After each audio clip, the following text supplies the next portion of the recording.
When I was born, I came out with a tiny bucket on my head. All I could see was black, and all I could smell was disinfectant.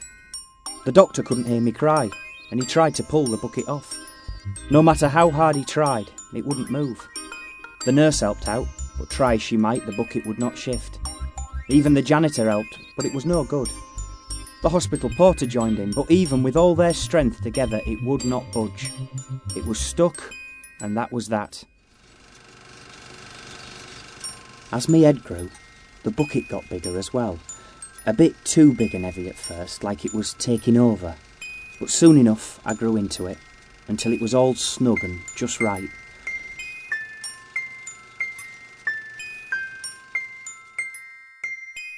Mum's next door neighbour, Pete, drilled some holes into my bucket so I could see, and a slot for my mouth so I could eat and laugh. Every year he'd make the eyes and the mouth bigger and better. My mum said I was blessed. Blessed by the patron saint of buckets, what lives up there in the heavens. My mum would bless the bucket with holy water to make it safe and sound, and keep all the bad spirits of the buckets away from me. He's a regular little Darth Vader, isn't he?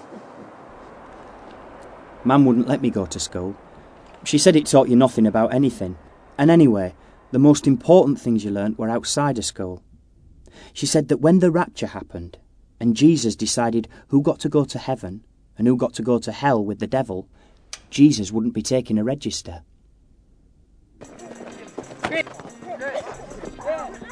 Some of my friends thought it was strange that I had a big old tin thing on my head. But I think they liked me anyway.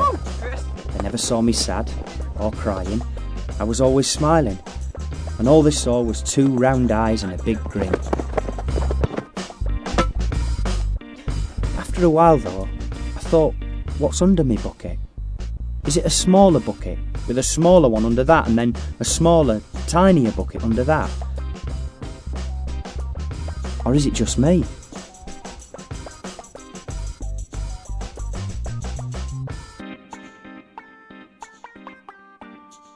Pete caught me trying to cut my bucket off, and he said, "That's not the way you want to do it. You want a jigsaw or something like that to cut out on the sides." And I said, "You can't cut a bucket open with a jigsaw." And he said, "No, not that sort of jigsaw, like a puzzle. A mechanical jigsaw that cuts through wood and metal." So I said, "OK, let me have a jigsaw." And then Pete got a right cob on, and he said, "No chance, mate. Your mum'll kill me." And I said, "Well, thanks a lot, Pete." And he said, "Fair enough." And he walked off. Sitting there, I thought, I don't need Pete's stupid jigsaws. There are plenty of people that cut metal things up into pieces all day. They can help me get rid of this stupid bucket.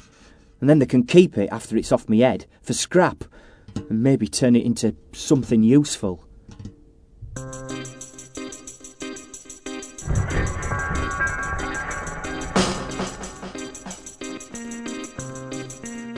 Firemen, when they're not rescuing cats out of trees or putting out fires, they're cutting stuff up. I thought to myself, getting me bucket off my head is an emergency, so I'll get some firemen to cut the bucket off with their special cutting machines. Oi, you! Get out of there, you little bastard! Oi! What the fuck? The crusher man likes crushing things up. Does it all day. Crush, crush, crush. Crushing crushed things into smaller, crushed up bits. I thought, if the crusher man can crush up cars and other metal things, maybe you could crush up me bucket. Crush it up into nothing.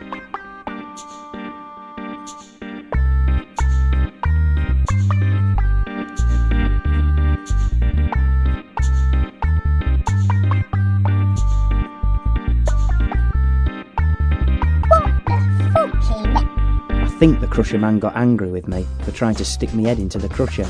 He swore at me a lot. You need your fucking head examined, you little bleeding bastard. So I thought, all right then, I will.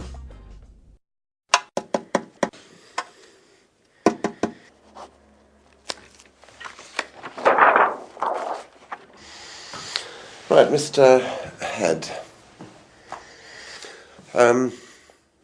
Really, the prognosis is as it has been, I don't think there's any surprises here.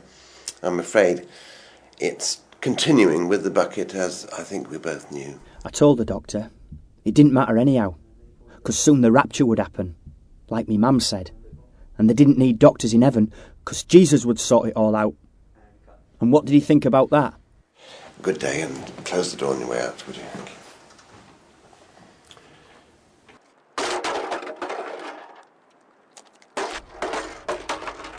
I thought, that's me. A stupid, rusty, bastard bucket that you can't even put stuff into.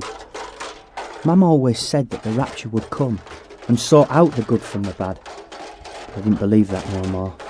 It was a fairy story, made up to put kids to sleep at bedtime.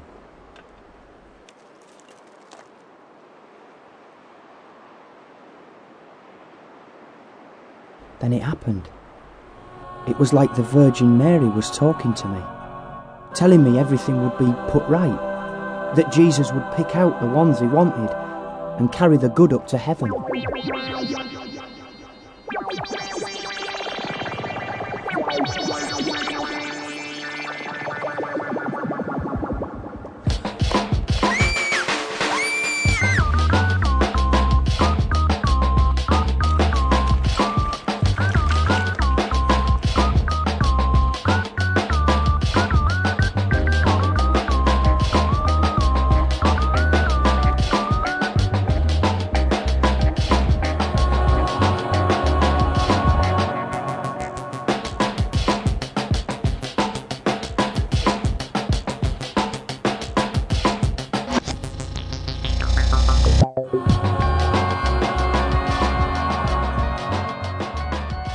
Then I felt a tingly ray of white light tickling me head. It felt like I was being sucked up into the light, the end of the world, away from the people that me mam called sinners and harlots and those that would smite me bucket. And up I went, away from all this. Where is it that I'm going, I thought to myself. Maybe a place where all the buckets were the right way up for once. And then I was gone, for good.